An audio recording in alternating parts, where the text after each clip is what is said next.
আজ আমি তোমাদের হাওড়া স্টেশন থেকে মাত্র 65 টাকার টিকিট কেটে লোকাল ট্রেনে নিয়ে যেতে চলেছি দেওঘর।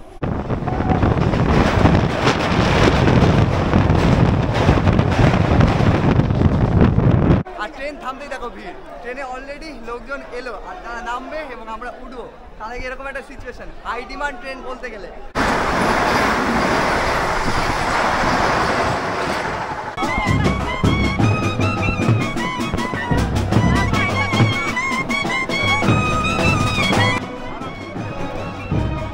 জ্যোতির্লিঙ্গের মধ্যে অন্যতম জ্যোতির্লিঙ্গ দাঁড়িয়ে আছে এই মুহূর্তে দেওঘরের বাবা ধামে, বাবা বৈদ্যনাথ ধামে। এবং এই বৈদ্যনাথ ধাম থেকে তোমাদের সকলকে স্বাগত।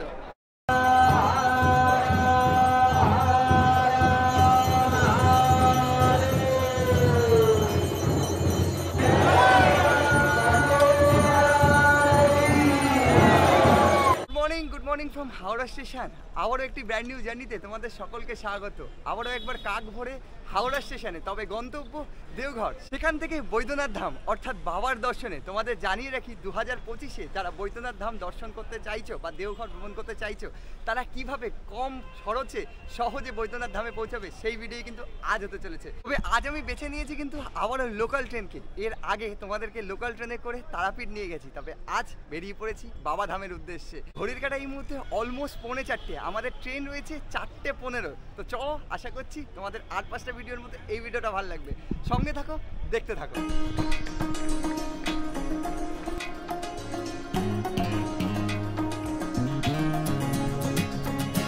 4:03 আর আমাদের ট্রেন দিয়ে দিয়েছে 37811 বর্ধমান লোকাল ভায়া মেন 4:15 3 নম্বর প্ল্যাটফর্মে। তোমাদের বলে রাখি দেওঘর পর্যন্ত কিন্তু ডিরেক্ট কোনো ট্রেন নেই। আমরা প্রথমে যাব বর্ধমান, সেখান থেকে কিন্তু আমাদের ট্রেন চেঞ্জ করতে হবে। ওইগুলো টিকিটের ব্যাপারে আমি টিকিট করে নিয়েছি আগে থেকে ইউটিএস অ্যাপ থেকে, যেটা আমার পড়লো হাওড়া থেকে জাসিডি পর্যন্ত 65 টাকা।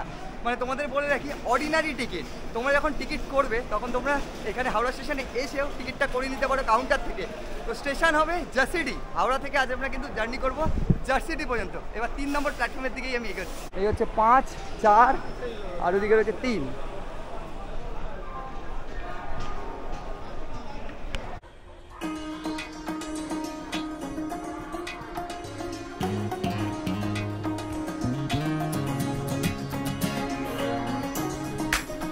আমাদের 3 নম্বর প্ল্যাটফর্মে দিয়ে দিয়েছে। এই ট্রেনটাই কিন্তু আমাদের বর্ধমান অবধি নিয়ে যাবে। তো চলো উঠে পড়া যাক। আর সকাল সকাল যেহেতু দেখো সমস্ত নিউজ পেপার এগুলো সব লোড হচ্ছে কলকাতা থেকে এবং চলে যাবে বর্ধমানের দিকে, মানে মেল লাইনে রয়েছি। একটু সামনের দিকে এগোচ্ছি। এক্সপেক্ট করেছিলাম সকাল সকাল হয়তো পুরো ট্রেনই ফাঁকা হবে, তবে মেল লাইন বলে কথা, মানুষজন রয়েছে।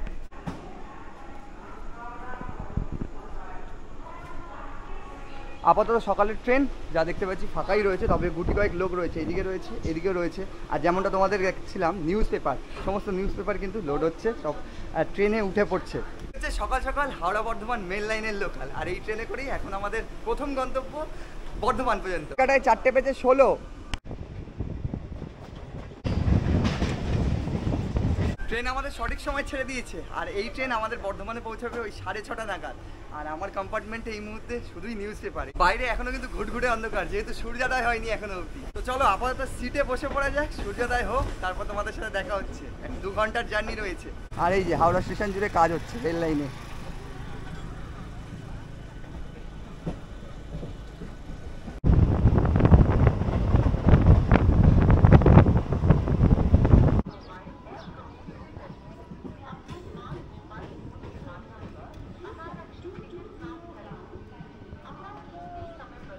প্রায় 5:19। একদিকে পাখিদের কোলাহল, অন্যদিকে সূর্যের সোনালি আভা, তার সাথেই নতুন দিনের শুভ সূচনা। এসে পৌঁছালাম আমরা ব্যান্ডেলে 38 কিলোমিটার অতিক্রম করে। আর সমস্ত এই যে নিউজ পেপারগুলো সব নেমে পড়ছে ব্যান্ডেলে। এরপর তোমাদের সাথে ডিরেক্ট দেখা হচ্ছে বর্ধমানে গিয়ে। তবে এই মুহূর্তে ট্রেনের মধ্যে ভালো ভিড় লক্ষ্য করছি। উঠে পড়া যাক, সিগন্যাল হয়ে গেছে।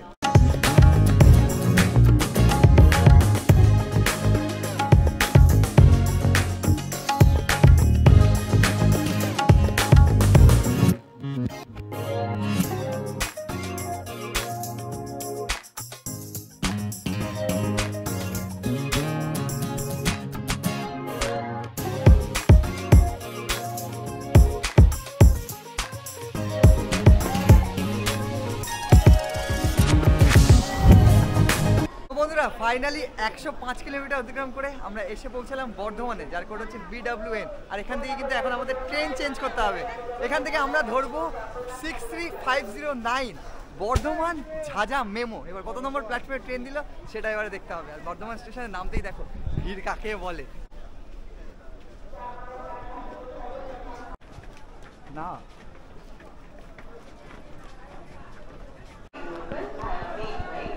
ঘড়ির কাঁটায় 7টা বেজে 2।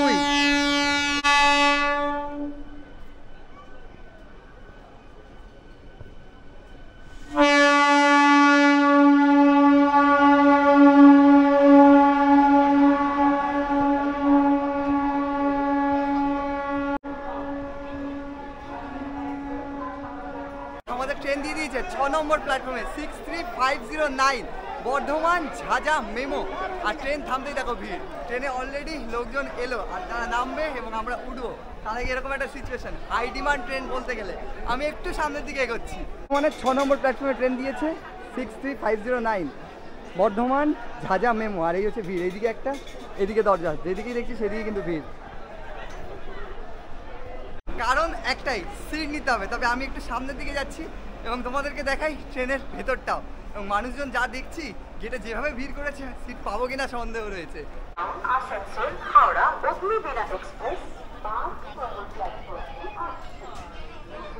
এই হচ্ছে আপাতত সিচুয়েশন যা দেখতে পাচ্ছি। সিটিং অ্যারেঞ্জমেন্ট বলতে গেলে 3:3, লাগেজ রাখার জায়গা রয়েছে। মেমো ট্রেন যেরকমটা হয় তেমনই রয়েছে। এদিকটা যদি তোমাদেরকে দেখাই এদিকেও সেম রয়েছে, 3:3। আর তোমাদের জানিয়ে রেখে দিই, মেমো যেহেতু আলাদাভাবে একটা কিন্তু টয়লেটও রয়েছে। আর এইদিকে তুলনামূলক ফাঁকা রয়েছে এখন অবধি যা দেখতে পাচ্ছি। আপাতত বেশ কয়েক মিনিট সময় রয়েছে। তোমাদেরকে জানিয়ে রেখে দিই, এই ট্রেনটা কিন্তু এখান থেকে প্রতিদিনই 7টা বেজে 15 মিনিটে ছেড়ে জাসিডিতে পৌঁছে যায় 11টা বেজে 25 মিনিটে। সময় লাগবে এখন জাসিডি পর্যন্ত 4 ঘন্টা 10 মিনিট মতো। তবে যা দেখছি এই ট্রেনটাও কিন্তু মহাকুম্ভে গেছিলো। পোস্টার দেখতে পাচ্ছি ট্রেনের গায়ে, দেখাই তোমাদেরকে। 6 নম্বর প্ল্যাটফর্মে আমাদের ট্রেন দাঁড়িয়েছে। আর এই যে ট্রেন মহাকুম্ভে গেছিল তার প্রমাণ দেখো। কাটায় 7টা বেজে 20। শুরুতেই আমাদের ট্রেন 5 মিনিট লেট। 7টায় 15 ছাড়ার কথা ছিল, 7টা 20-তে ছাড়লো। এখন আমরা টোটাল 216 কিলোমিটার কিন্তু এখান থেকে অতিক্রম করতে চলেছি। আর সকাল সকাল বেশ ভালোই ভিড় রয়েছে ট্রেনের মধ্যে। যা দেখতে পাচ্ছি সমস্ত সিট কিন্তু ভরে গেছে। তবে যে যার সিটের মধ্যে বসে পড়েছি, এবার পালা আমার নিজের সিটটাতে গিয়েও বসা, নাহলে কিন্তু দখল হয়ে যেতে পারে। আনরিজার্ভ বলে কথা।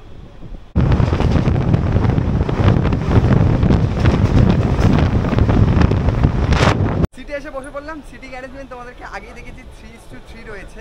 যা দেখতে পাচ্ছি পুরো কম্পার্টমেন্ট ভরে রয়েছে, মানে বেশ চাহিদা রয়েছে এই ট্রেনটাতে। আর সকালের ট্রেন বলে কথা।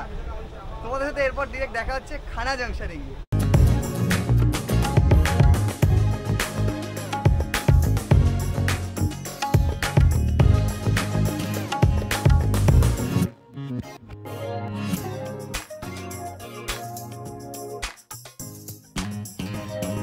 কাটায় 8টা বেজে 26।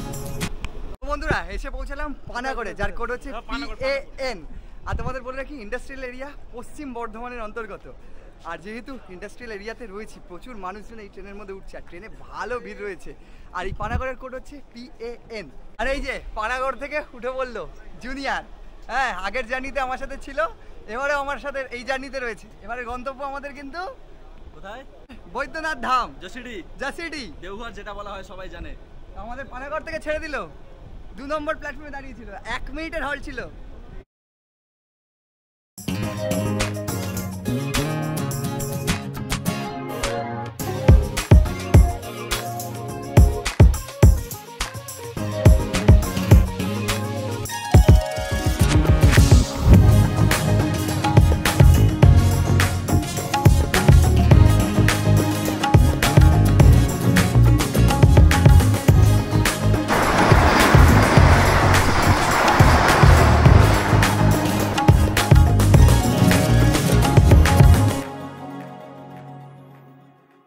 ঘড়ির কাঁটায় 8টা বেজে 41। তো বন্ধুরা ফাইনালি এসে পৌঁছালাম আমরা দুর্গাপুরে, ইন্ডাস্ট্রিয়াল এরিয়া। তোমাদের জানিয়ে রেখে দিই, প্রচুর সংখ্যক মানুষ এখানে নামলো এবং উঠেও পড়ছে। আর দুর্গাপুর বিখ্যাত হচ্ছে আয়রন স্টিল ইন্ডাস্ট্রির জন্যই। সামনে ইন্ডাস্ট্রিগুলো আমি দেখতে দেখতে এলাম, তবে তোমাদেরকে দেখাতে পারলাম না। প্রচুর ভিড় ছিল, বুঝতে পারছো দুর্গাপুরে কী পরিমাণে মানুষ নামছে। আর এখানে আমাদের 19 মিনিট লেটে রয়েছে ট্রেন। 2 মিনিটের হল্ট রয়েছে। আর 3 নম্বর প্ল্যাটফর্মে দাঁড়িয়ে আছে। এই যে এই যে সমস্ত কয়লা দেখো, কয়লা ভর্তি ভর্তি মালগাড়ি দাঁড়িয়ে রয়েছে।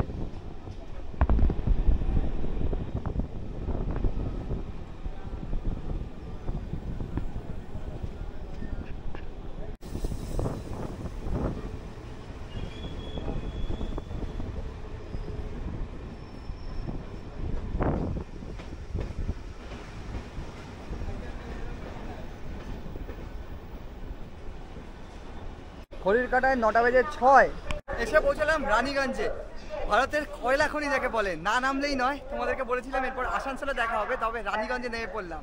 এখানে কিন্তু ভারতবর্ষের সর্বপ্রথম কয়লা উত্তোলক হয়েছিল আর 1774 সালে। আরেকটা ব্যাপার তোমাদের জানিয়ে রেখে দিই, এই রানীগঞ্জ থেকে কিন্তু উন্নত মানের কয়লা কিন্তু এখনো উত্তোলন করা হয়ে থাকে। আর এখানে 1 মিনিট হল চলেছে। 2 নম্বর প্ল্যাটফর্মে আমাদের ট্রেন দিয়েছে। তো চলো উঠে পড়া যাক, এরপর ডিরেক্ট তোমাদের সাথে দেখা হচ্ছে আসানসোল জাংশনে।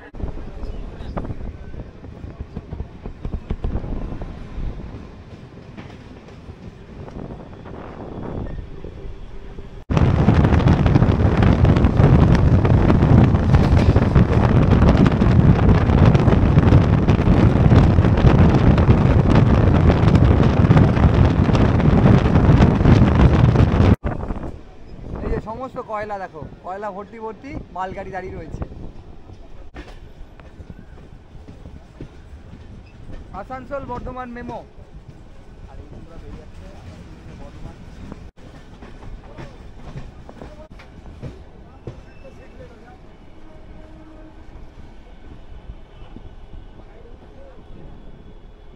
তো বন্ধুরা ফাইনালি এসে পৌঁছালাম আমরা আসানসোলে। ভারতবর্ষের 8ম ব্যস্ততম রেলওয়ে স্টেশন। আর এই রেলওয়ে স্টেশনের মধ্যে ভারতবর্ষের 8ম ব্যস্ততম রেলওয়ে স্টেশন, তার সাথে হাওড়া দিল্লি মেল লাইনকে কিন্তু কানেক্ট করেছে। আর এই 4 নম্বর প্ল্যাটফর্মে আমাদের ট্রেন দাঁড়িয়ে রয়েছে, তোমাদের বলে রাখি। আর এই মুহূর্তে আমাদের 4 নম্বর প্ল্যাটফর্মে ট্রেন দিয়েছে। তবে দেখো ভিড়টা দেখো, যাচ্ছে ট্রেনটা এতক্ষণ ফাঁকা ছিল, আবারও ভরে যাবে মনে হচ্ছে।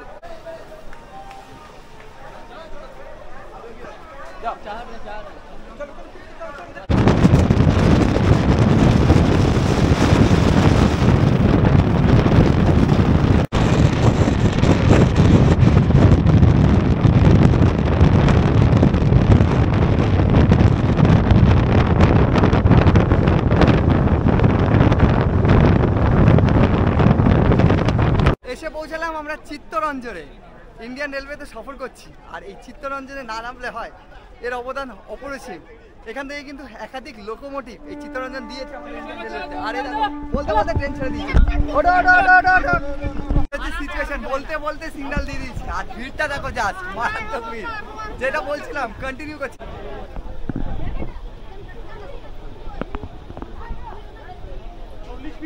এই চিত্তরঞ্জন কিন্তু একাধিক লোকোমোটিভ দিয়েছে, ইলেকট্রিক লোকোমোটিভ থেকে আরম্ভ করে গজ গেট, মিটার গেজ, প্রচুর লোকোমোটিভ প্রোভাইড করেছিল, মানে করে চলেছে এই মুহূর্তে। আর চিত্তরঞ্জনের যে সিচুয়েশনটা হলো, মানে আরেকটু হলে ট্রেনটা হয়তো ছেড়ে দিতে হতো। হঠাৎ করে একটা দমকা ভিড়, তারপরে কিন্তু ট্রেনের অবস্থা মারাত্মক পরিস্থিতি বলতে গেলে। হওয়ারই কথা, এরপরেই ঢুকে যাচ্ছে কিন্তু ঝাড়খণ্ড। এর পরের স্টেশনই হচ্ছে আমাদের জামতারা, মানে ওয়েস্ট বেঙ্গলের শেষ আর ঝাড়খণ্ডের শুরু, লাগোয়া বর্ডার বলতে গেলে। আর কি পরিস্থিতি তোমাদেরকে দেখালাম। তো চলো এরপরে তোমাদের সাথে ডিরেক্ট দেখা হচ্ছে মধুপুরে গিয়ে।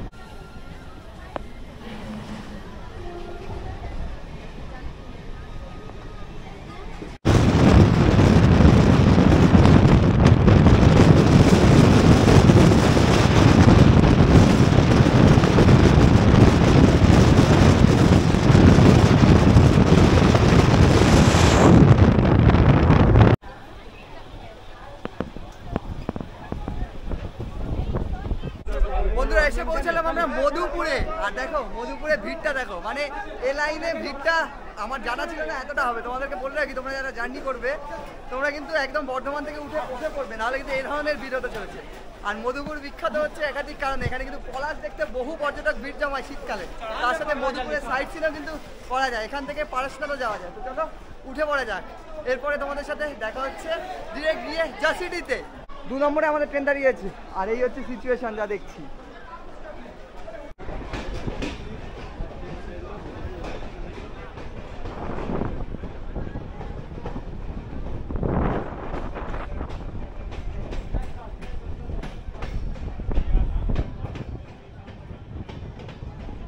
বন্ধুরা এই মধুপুর থেকে কিন্তু লাইন দুটো ভাগে ভাগ হয়ে গেল, একটা হচ্ছে কোরের মাঠ দিকে চলে গেল আর একটা চলে যাচ্ছে জাসিডি, মানে আমরা যেদিকে যাচ্ছি তোমাদেরকে লাইনটা একবার দেখাই। একটা মেমো দাঁড়িয়ে আছে কোরের মাঠ দিকে।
কাটায় 12টা বেজে 2।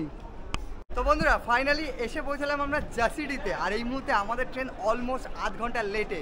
আর জাসিডির এই মুহূর্তে 2 নম্বর প্ল্যাটফর্মে দাঁড়িয়েছে। তবে আমাদের এই ট্রেনের জার্নি এখনো অবধি শেষ হয়নি। এই ট্রেনটা চলে যাবে বিহারের ঝাঁঝা পর্যন্ত, মেমো ট্রেন। আর তোমাদের বলে রাখি ট্রেনের মধ্যে কম বেশি ভালোই ভিড় হচ্ছে, তা দেখলাম এখান থেকে বহু সংখ্যক মানুষ উঠছে। তবে আমরা এসে পৌঁছালাম আমাদের গন্তব্য স্টেশন জাসিডতে। এখান থেকে কিন্তু এবার আমরা চলে যাবো দেওঘর বাবার দর্শনে, বাবা বৈদ্যনাথের দর্শনে। তো চলো এবারে বাইরে বেরোনো যাক। বাইরে বেরিয়ে তোমাদের সাথে এবার কথা হচ্ছে। আমরা রয়েছি 2 নম্বরে, আমাদের বেরোতে হবে আবার 1 নম্বর দিয়ে। এই মুহূর্তে আমাদের ট্রেন 2 নম্বরে দিয়েছে, আর এই যে 2 নম্বর দিয়ে এখান দিয়ে ফ্লাইওভার দিয়ে আমাদের যেতে হবে।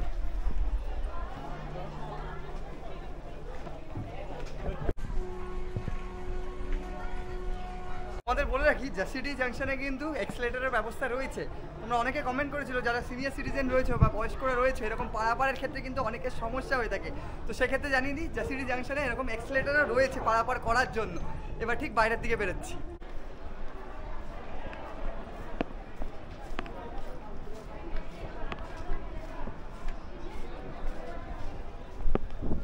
ফাইনালি চলে এলাম একদম জাসিডির স্টেশনের বাইরে। তোমাদেরকে দেখাই, এই হচ্ছে স্টেশনটা। স্টেশনটা কিন্তু খুব সুন্দর, বৈদ্যনাথ ধামের আদলেই তৈরি হয়েছে। কিন্তু তোমাদের জানিয়ে রেখে দিই, তোমরা কিন্তু এভাবে আমার মতো চলেই আসতে পারো যারা বাজেট ট্রিপ করতে চাও এবং বাবার দর্শন করতে চাও কম খরচে।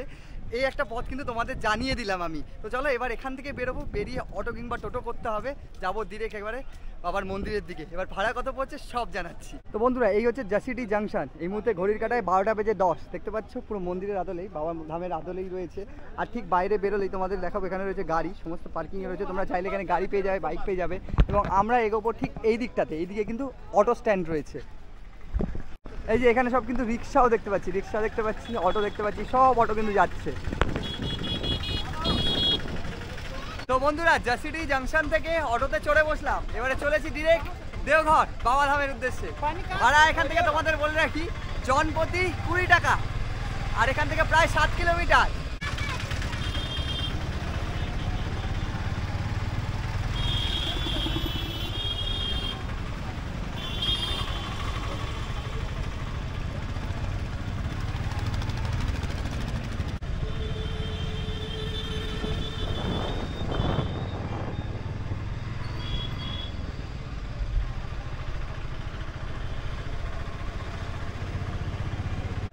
অনেকে কিন্তু ঘন্টা ঘর হয়ে পশ্চিম দরওয়াজা দিয়ে কিন্তু বাবা মন্দিরে প্রবেশ করো, তবে আমরা আজ চলে এলাম পূর্ব দরওয়াজাতে। যে দাদার সাথে আমরা এলাম অটো করে, সে দাদা বললো যে পূর্ব দরওয়াজা অবধি নামিয়ে দিতে, এখান থেকে কিন্তু মন্দিরে যাওয়া যায়।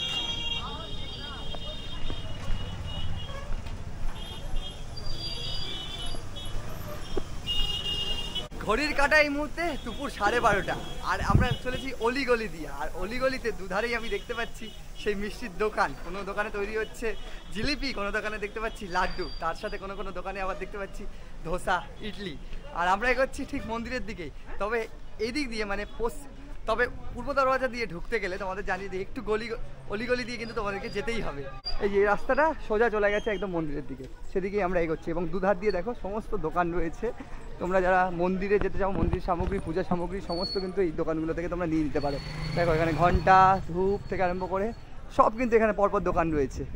প্রত্যেক দোকানেই দেখতে পাচ্ছি চিড়ে, প্যাড়া, নকুলদানা সমস্ত কিন্তু তোমরা এখানে পেয়ে যাবে। বন্ধুরা আমরা ঠিক এই দিক দিয়ে এলাম, আর এই হচ্ছে পূর্বদুয়ার।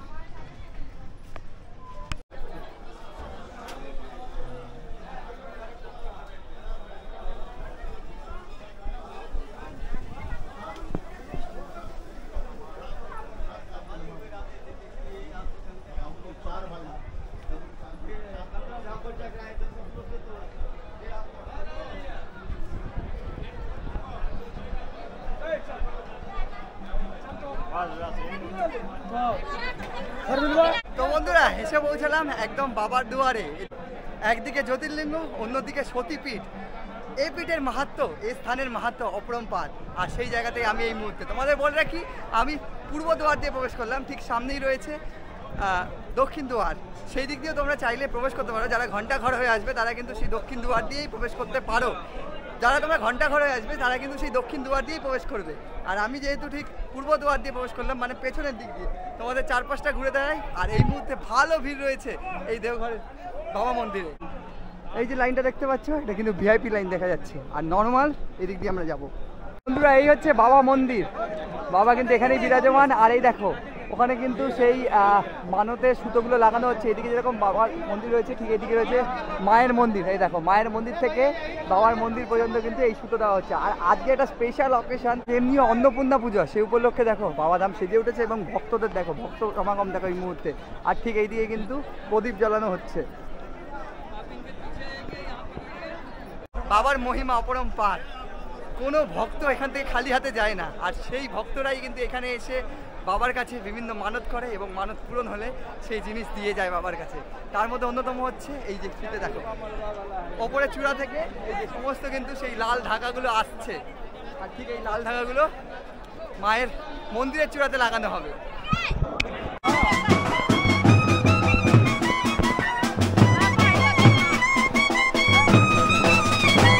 পবিত্র ধাম। আর এইখানে যেহেতু মা রয়েছে এবং বাবা একই জায়গায়, আর এই জায়গাতে কিন্তু বিয়ে অনুষ্ঠিত হয়ে থাকে। আজ বলে রাখি অন্নপূর্ণা পুজো, সেই তিথিতে কিন্তু এখানে আয়োজন করা হয়েছে বিয়ে। আর যে নববধূ এবং এখানে যে নববধূ মানে নব জোড়ার বিয়ে হতে চলেছে, তারই কিন্তু প্রস্তুতি চলছে। সেই জন্য এখানে আয়োজন করা হয়েছে এক নবজোড়া বিয়ে। আর সেই উপলক্ষে এখানে কিন্তু ব্যান্ড পার্টি বাজনা বাজছে এবং মণ্ডপের মতো সাজানো হয়েছে। আর মন্দির চত্বরে এই মুহূর্তে ভক্তদের ঢল।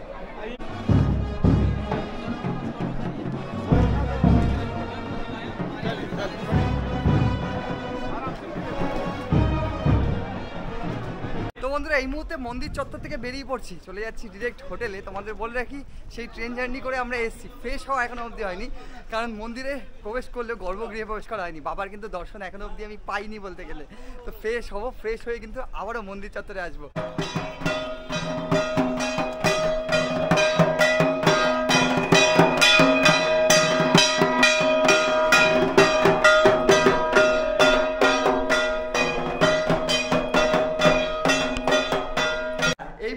আমি চলে এসেছি হোটেলে। আর হোটেলে এসে সবার আগে ফ্রেশ হয়ে নিলাম। বাইরে প্রচণ্ড গরম, রয়েছি একদম ঘন্টা ঘরের কাছে হোটেল চন্দ্রজ্যোতিতে। তোমাদেরকে এবার আমার রুমটা দেখিয়ে নিই, তার সাথে এই বাকি যে হোটেলের রুমগুলো রয়েছে সেগুলো একটু দেখিয়ে নেবো তোমাদেরকে। তোমরা যদি আসো দেওঘরে তাহলে কিন্তু এইখানে তোমরা থাকতেই পারো। বন্ধুরা এই হচ্ছে ট্রিপল বেড, আমরা তিনজন রয়েছি, এই জন্য তিনজনের থাকার জন্য কিন্তু এনাফ বলতে গেলে। আর এইদিকে রয়েছে একটা আলাদাভাবে উইন্ডো, এখানে কার্টেন দেওয়া রয়েছে। আর এই হচ্ছে নন এসি রুম, তোমাদের যদি দেখাই আমরা রয়েছি নন এসি রুমে। এখানে রয়েছে টিভি, সঙ্গে এই দিকে যদি দেখাই এদিকে রয়েছে তোমাদের একটা কাবার্ড। অ্যান্ড এই হচ্ছে মিরার, সে হ্যালো। তার সাথে আমি তোমাদের যদি দেখাই তাহলে এখানে রয়েছে একটি অ্যাটাচ বাথ, যেমনটা হয়ে থাকে। এই হচ্ছে বাথ, একটু লাইটটা জ্বেলে নেবো। এই হচ্ছে বাথ, দেখো বাহ বেশ বড়, অনেকটা রয়েছে ওয়েস্টার্ন টয়লেট। আর এই হচ্ছে রুম। আপাতত এই রুমেই আজ আমরা থাকবো। এবং তোমাদেরকে জানিয়ে দিই এই রুমের ট্যারিফ পড়ে যাচ্ছে কিন্তু আমাদের একদিনের 1000 টাকা। তবে আমরা তিনজনই কিন্তু এই রুমের মধ্যে থাকছি আজ। আর তোমাদের বলি এর পাশেই রয়েছে এসি রুম। তো এসি রুমের ভাড়াটা তুলনামূলক বেশি। তো চলো এক নজরে দেখে নেওয়া জায়গা। এটা হচ্ছে সিঁড়ি, তোমাদেরকে দেখাই। এটা ফার্স্ট ফ্লোরে আমরা রয়েছি। ফার্স্ট ফ্লোরে এরকম পরপর রুম রয়েছে, ডান দিকে বাঁ দিকে। ভাইয়া কোন সা এই রুম হ্যাঁ? 101 এসি রুম। এটা একটা এসি রুম, তোমাদের দেখাই। বাহ খুব সুন্দর, ভেতরটা যা দেখতে পাচ্ছি একটি কিং সাইজের বেড রয়েছে, এসি রয়েছে, পর্দা রয়েছে, কার্টেন রয়েছে। আচ্ছা এইদিকে একটা আলাদাভাবে আলমারি রয়েছে। অ্যান্ড এই যে মিরার, হ্যাঁ নিট অ্যান্ড ক্লিন যা দেখতে পাচ্ছি। টিভিও আলাদাভাবে রয়েছে। এবং এই দিকে যদি দেখাই এই হচ্ছে অ্যাটাচ বাথটা বেশ বড়, যা দেখতে পাচ্ছি ওয়েস্টার্ন অনেকটা বড়। আর এই হচ্ছে রুম। আমরা রয়েছি এই মুহূর্তে হোটেল চন্দ্রজ্যোতিতে, একদম ঘন্টাঘরের সামনে, মানে ক্লক টাওয়ার যেটা রয়েছে একদম 500 মিটারের মধ্যেই। আর এই হচ্ছে এসি রুম, যেটা পড়ছে কিন্তু 2000 টাকা। বেশ ছিমছাম সব কিছুই রয়েছে। তোমরা শীতকালে আসো, গরমকালে আছো, এসি পাচ্ছ, সঙ্গে গিজারেরও বন্দোবস্ত রয়েছে। তো বন্ধুরা, হোটেল থেকে ফ্রেশ হয়ে এবার বেরিয়ে পড়লাম, দুপুরের খাওয়াটা সেরে নিই। আর আমাদের এই হচ্ছে হোটেল চন্দ্রজ্যোতি। এই হোটেলেই আপাতত আমরা রয়েছি। এবার এখানে দেখে নিই, ঘন্টাঘরের কাছে ভালো একটা রেস্টুরেন্ট আগে দেখতে হবে, সেখান থেকে দুপুরের খাওয়াটা সেরে নেবো। দেখাই ওই যে ক্লকটা দেখা যাচ্ছে, ওটাই কিন্তু ঘন্টাঘর। আর ঘন্টাঘর থেকে একদম 500 মিটারের মধ্যেই রয়েছে হোটেল চন্দ্রজ্যোতি। এই হোটেলেই আমরা আপাতত রয়েছি। আর এখানে সামনে বেশ কয়েকটি রেস্টুরেন্ট মতো রয়েছে, তবে আমরা যাচ্ছি এই মুহূর্তে একটু সামনের দিকে।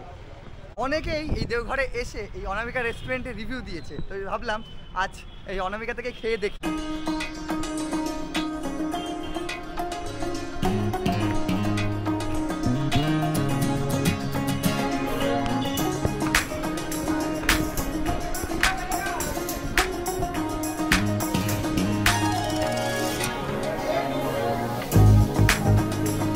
বন্ধুরা, চলে এসেছি এই মুহূর্তে লাঞ্চ টেবিলে। আর লাঞ্চ টেবিলে নিয়ে নিয়েছি আমরা ভেজ থালি, যেটা বললে আমাদের 80 টাকা। 2 ধরনের সবজি রয়েছে, ডাল রয়েছে, পাঁপড় ভাজা রয়েছে, আর স্যালাডে পেঁয়াজ আর লেবু রয়েছে। তোমাদের জানিয়ে রেখে দিই, তোমরা এখানে সব ধরনের পাবে, ভেজ ননভেজ সমস্ত খাবার পাবে। আর আজকে দেখছি শনিবার, যেহেতু খিচুড়িও পাওয়া যাচ্ছে, তো তোমরা শনিবারে এলে কিন্তু সেই খিচুড়িটাও নিয়ে নিতে পারো, যেটা বলছে 100 টাকা প্লেট। তবে আপাতত খাওয়া দাওয়াটা সেরে নেওয়া যায়, প্রচণ্ড খিদে পেয়েছে।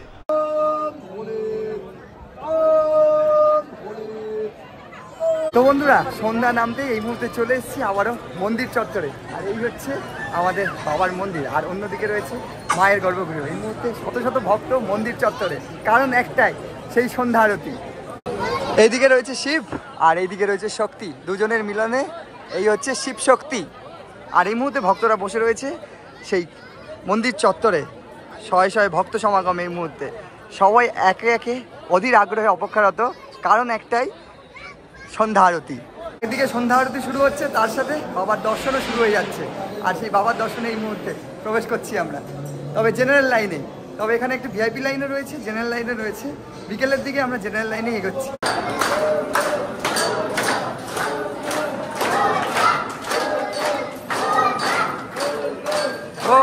আমরা একদিকে বাবার দর্শনে, আর অন্যদিকে কিন্তু সন্ধ্যা আরতি বাইরে চালু হয়ে গেছে। তোমাদেরকে দেখাই একবার, যদিও বা লাইন থেকেই দেখা যাচ্ছে কিছুটা।